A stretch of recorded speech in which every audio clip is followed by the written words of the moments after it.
वालेकुम दोस्तों, सब कैसे हैं? ठीक ठाक हो। ये वीडियो मैंने सरफराज भाई के लिए बना रहा हूँ। ये 2 पेयर लेकर आया हूँ। सरफराज भाई के ग्रुप में मैं ऐड था, काफ़ी अरसे से काफ़ी एक्सपीरियंस हासिल हुआ, काफ़ी कुछ सीखने को मिला।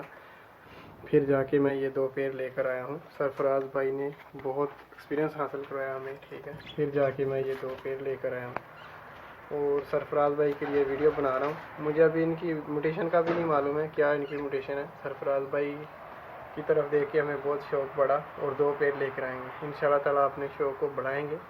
सऊदीया में मैं रहता हूँ, अल खरज शहर है। सरफराज भाई, ये दाना है जो इसको डालता हूँ यार, क्या है इसका नाम मुझे पता नहीं है।